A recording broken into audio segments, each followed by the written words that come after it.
Pays d'Igia mi-Cutios. Kémia fut enfermée dans une étroite cellule, aux pierres suintant d'humidité, fermée par une lourde grille où un étroit banc de pierre faisait office de paillasse. Grâce à la faible lueur que projetait une torche mourante dans le couloir, elle explora l'endroit à tâtons. Tout à coup, elle sentit sous ses doigts des amas durs qui dispensèrent une odeur immonde lorsqu'ils s'effritèrent.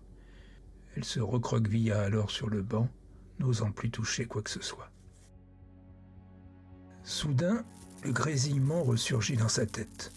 Elle s'agenouilla à terre, son cerveau prêt à imploser. « Es-tu confortablement installé ?»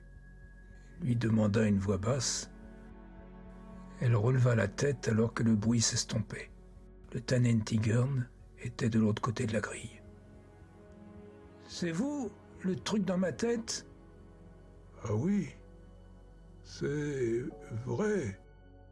Ce bruit a rendu fou des centaines de créatures. » Elle le croyait volontiers, persuadée de se cogner la tête contre le mur si jamais il devait recommencer. « À quoi ressemble-t-elle ?» poursuivit-il. « Qui ça ?»« L'enfant, celle que tu as amenée à Ivanhoe-Rock. » Parce qu'elle ne comprenait pas pourquoi lui demandait cela, elle ne lui répondit pas. Alors le grésillement reprit, plus intense. « À rien !» hurla-t-elle. « À une enfant !» Le bruit s'atténua. « Tout ce qu'il y a de plus normal ?» ?»« Normal ? » ?»« Bah oui, une enfant, un être humain, quoi. Petite, des cheveux longs, noirs. » énuméra-t-elle sans reprendre son souffle. « Pourquoi ?»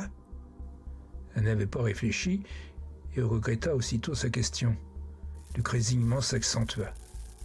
Pendant de longs instants, il fut effroyablement aigu, puis il disparut.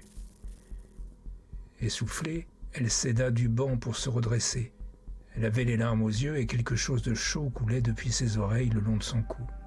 « Bougresse, cet enfant-là aura un jour d'immenses pouvoirs, des pouvoirs si puissants. Quant à toi, tu ne ressortiras jamais d'ici. » Il fit un signe de la main, 2 liards s'approchèrent. L'un d'eux avait un tisonnier dont la pointe, rougie par le feu, transperçait la pénombre. « Marquez-la » ordonna le Tannentigern.